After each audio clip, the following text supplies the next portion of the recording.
Hey everyone, my name is Utkarsh Verma and I am your psychology mentor. स्वागत है आप सभी का इस न्यू वीडियो में। आज के इस वीडियो में बात करने वाले हैं कि जिस तरह से पार्ट ए हट गया है उसके बाद क्या क्या चेंजेस पार्ट बी में साइकोलॉजी में हम एक्सपेक्ट कर सकते हैं एंड उनके लिए क्या क्या स्ट्रैटेजीज रहेंगी एंड मेरे पर्सनल ओपिनियन एंड एक्सपीरियंस के बदौलत I am gonna tell you कि कौन से टॉपिक्स इस बार ज़्यादा पूछे जा सकते हैं और किस अप्रोच से आपको आगे अपनी स्टडीज़ को कंटिन्यू करना है। मेरे बैचेस लाइव चल रहे हैं। अगर आपने अभी तक मेरे बैचेस में एनरोल नहीं किया है, आपके स्क्रीन पे नंबर आ रहा होगा या फिर simply play store app open करिए, स्टडी कैपिटल ऐप को डाउनलोड करिए, वहाँ से आप मेरा कोर्स बाय कर सकते हैं। It is a 2 month crash course जिसकी क्लासेस ऑलरेडी चल रही हैं। जो भी रिकॉर्ड क्लासेस आपको मिलेंगी वो लाइव तो रहेंगी ही, साथ ही साथ आपके उसको रिकॉर्डिंग्स भी अवेलेबल रहेंगी। साथ ही साथ हमारे test series, mock test, weekly test, आपके PPTs, short notes, 1-to-1 mentorship, ये सब कुछ आपको मिलेगा हमारे कोर्सेज में। So enrol now. शुरू करते हैं आज के इस वीडियो से। फर्स्ट ऑफ ऑल, साइकोलॉजी का क्या क्या सिलेबस होना चाहिए, क्या कुछ चेंज हुआ है? So answer is no, nothing has changed. केवल आपके पहले 100 क्वेश्चन आते थे, अब आपके 75 क्वेश्चन आएंगे साइकोलॉजी के। Part is gone. अब प्रॉब्लम ये है कि जैसे मैंने अपने एक वीडियो में बताया था कि पार्ट ए हट गया है, दैट मीन्स कि चांसेस है कि आपका पार्ट बी थोड़ा सा टफ हो। अब चांसेस इज कि वो थोड़ा सा अपना जो लेवल है वो एनटीए नेट के हिसाब से देने के लिए प्लान कर रही है। So this is my gut feeling. अगर आपको इस पर एग्री करना है तो आप बिल्कुल कर सकते हैं, प्रॉब्ली आपको फ़ायदा भी हो। इट्स माई गट फीलिंग, क्योंकि इस बार जो यूजीसी नेट का पेपर हुआ था ये भी काफ़ी टफ हुआ था और बहुत ज़्यादा अप्रोच चेंज करी गई थी। सो आई एम गेसिंग कि पीजी के साथ भी कुछ ऐसा हो सकता है कि एक सडन चेंज हमें देखने को मिल सकता है। बात करते हैं सिलेबस की। सिलेबस में कौन कौन से टॉपिक्स आएंगे। ऑल्दो मैंने इसका डिटेल वीडियो बना रखा है, देन अगेन फिर भी हम बात करते हैं सिलेबस पे।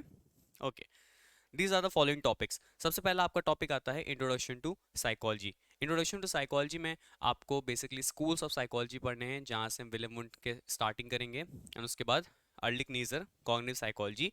तो ये स्कूल्स ऑफ साइकोलॉजी हो गए आपके। हिस्ट्री ऑफ साइकोलॉजी, यहाँ पे आपको हिस्ट्री के बारे में पढ़ना है, जहाँ पे आप फेचनर, गार्टन, ये सब के रोल्स के बारे में पढ़ोगे, इनके कॉन्ट्रीब्यूशंस के बारे में पढ़ोगे। देन आपको एरिस्टोटल, प्लाटो, रेने डिकार्टे, इन्होंने क्या कॉन्ट्रीब्यूशंस दिए, और यहाँ पे थोड़ा सा आपका ईस्टर्न पर्सपेक्टिव यानी कि त्रिगुण थ्योरी और पर्सनालिटीज थ्योरी, द्रव थ्योरी, ये सब के बारे में भी आपको थोड़ा बहुत आइडिया होना चाहिए। इंडियन फिलोसफी स्कूल्स, वेदांत स्कूल, सांख्य दर्शन, ये सब चीज़ों के बारे में आपको पढ़ना पड़ेगा। अब बात करते हैं schools of psychology. Already discuss introduction psychology, what is psychology, ये आपका ओवरऑल एक ही चीज़ में कवर हो जाएगा। देन आते हैं बायोलॉजिकल बेसिस ऑफ बिहेवियर। ये एक ऐसा टॉपिक होता है जिसमें बहुत सारे लोगों को प्रॉब्लम होती है। क्यों? क्योंकि ये टेक्निकली बायो से रिलेटेड है। अब बायो आई नो बहुत सारे लोगों की वीक होती है। इसमें सबसे मुश्किल जो कंसेप्ट होता है एक्शन पोटेंशियल का, कि कैसे एक न्यूरॉन में एनर्जी बिल्डअप होती है और कैसे वो सिग्नल ट्रांसफर करता है। कहाँ पे सोडियम का इन्फ्लक्स होगा, कहाँ पे क्लोरीन अंदर जाएंगे, पोटेशियम पंप, सोडियम पंप क्या होता है, एक्शन पोटेंशियल क्या होता है, डीपोलराइजेशन क्या होता है, एंड प्लेट पोटेंशियल क्या होता है। ये सारे टर्म सुनने से इतना पैनिक क्रिएट कर देते हैं। ऑलराइट, तो यहाँ पे आपको इस टॉपिक पे बहुत ध्यान देनी पड़ेगी। साथ ही साथ आपको ब्रेन को काफ़ी अच्छे से रटना पड़ेगा। यस, रटना पड़ेगा, क्योंकि समझने का भी टाइम नहीं बचा है। ओके, इस जस्ट 2 महीने आपके पास बचे हैं, तो आपको कहीं ना कहीं चीज़ों को रटना शुरू करना पड़ेगा। अगर आप इस वीडियो को देख रहे हो आज और आप आज ही से अपनी प्रिपरेशन शुरू कर रहे हो, चीज़ों को रटने पे ज़्यादा ध्यान दो, क्योंकि समझने का टाइम अभी उतना रह नहीं गया है। देन ब्रेन आपको पढ़ना पड़ेगा, lobes of brain. Then learning and memory में आपको ऑफकोर्स मेमोरी पढ़नी पड़ेगी, types of memory, S T M, L T M, working memory, short term memory and episodic memory, semantic memory. Models आपको पढ़ने पड़ेंगे। बैडले हिच का model है, Atkinson Shiffrin का मॉडल है। देन आपकी क्रैक्स एंड लॉकहार्ट की लेवल्स ऑफ प्रोसेसिंग है। उसी के साथ साथ आपको इंटेलिजेंस की थ्योरीज भी पढ़नी पड़ेंगी।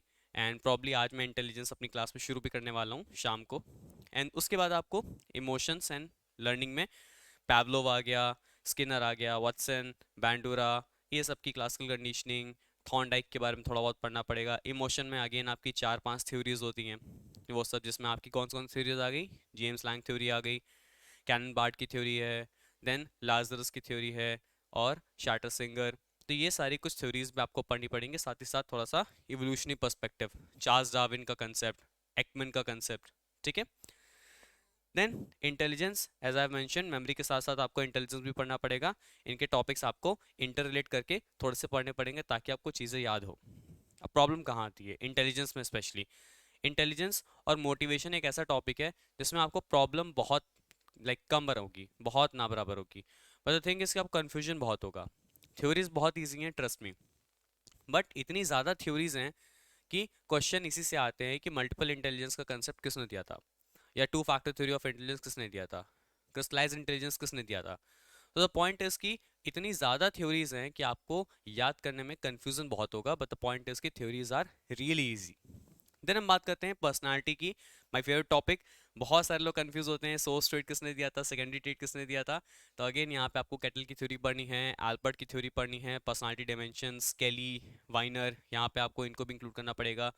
देन थर्स्टन, हॉफस्टेड की पर्सनालिटी डायमेंशंस, उसी के साथ साथ आपको ईपीक्यू, देन अगेन क्वेश्चन आया था आपको एमएमपीआई, एमबीटीआई, कार्ल यूंग की थ्योरी। ये सारी सारी थ्योरीज आपको पढ़नी पड़ेंगी।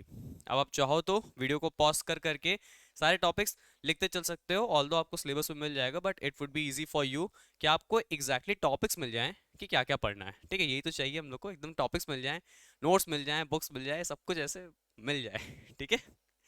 ऑलराइट, साइकोलॉजिकल टेस्टिंग, ये बहुत ही इंपॉर्टेंट पार्ट है। इसको मैं कुछ अलग से नहीं समझता हूँ, ये बेसिकली आपको रिसर्च का ही पार्ट है। स्टैटिस्टिक्स और साइकोलॉजिकल टेस्टिंग ये आपका आरएम के अंदर ही आता है। ठीक है, रिसर्च मेथड्स या रिसर्च का एक पार्ट होता है छोटा सा, साइकोलॉजिकल टेस्टिंग एंड स्टैटिस्टिक्स। तो उसमें बेसिकली आपको reliability, validity, norms, normal probability curve, then parametric test, आपके correlations, t test, chi square आपके नॉन पैरामेट्रिक वर्जन में आ गया।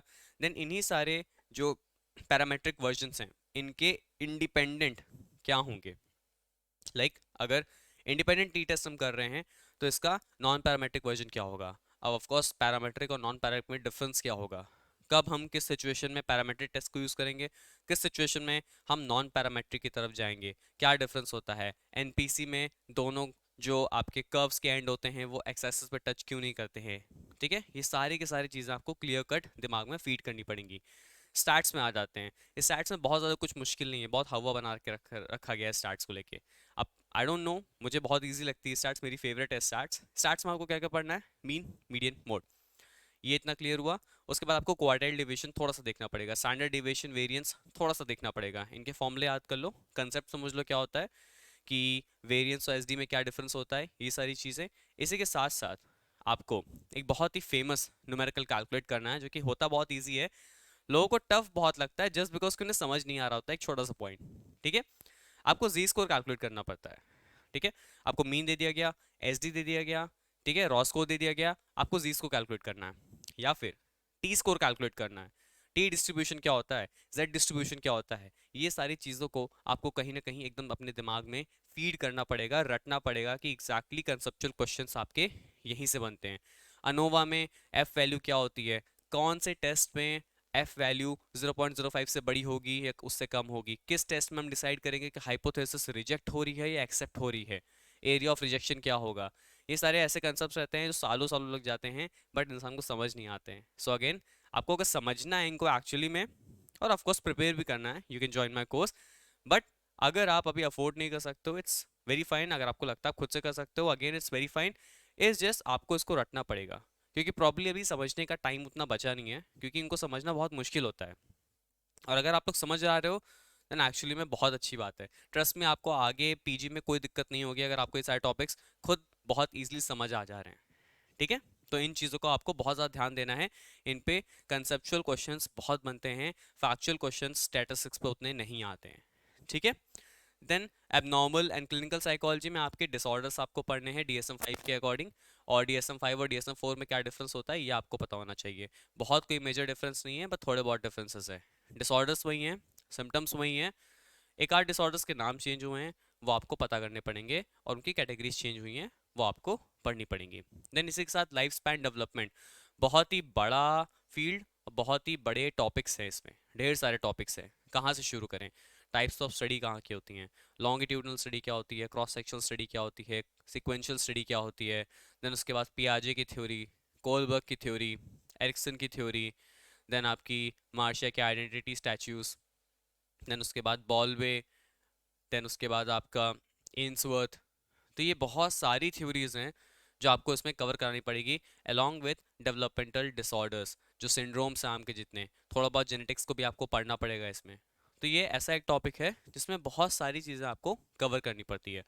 सो अगेन ये रहा आपका इन ब्रीफ बहुत छोटा सा सिलेबस कि किस तरह से आप सिलेबस को बाइफर्केट कर सकते हो, किस तरह से आप चीज़ों को आगे कवर कर सकते हो, एंड किस तरह से आपको इन लास्ट 2 मंथ में अपनी एक सॉलिड प्रूफ स्ट्रैटेजी बनानी है ताकि आप अपनी सीयूईटी की ड्रीम यूनिवर्सिटी को क्रैक कर सको। सीयूईटी में मेरे हिसाब से इस बार सेशंस के लिए टॉप 10 यूनिवर्सिटीज़ कौन कौन सी हैं उसका वीडियो मैंने ऑलरेडी बना दिया है। जो नॉन साइकोलॉजी स्टूडेंट्स हैं उनके लिए भी कौन कौन सी बेस्ट यूनिवर्सिटीज़ हो सकती हैं वो उसका भी वीडियो मैंने ऑलरेडी बना रखा है, आप जाके देख सकते हो।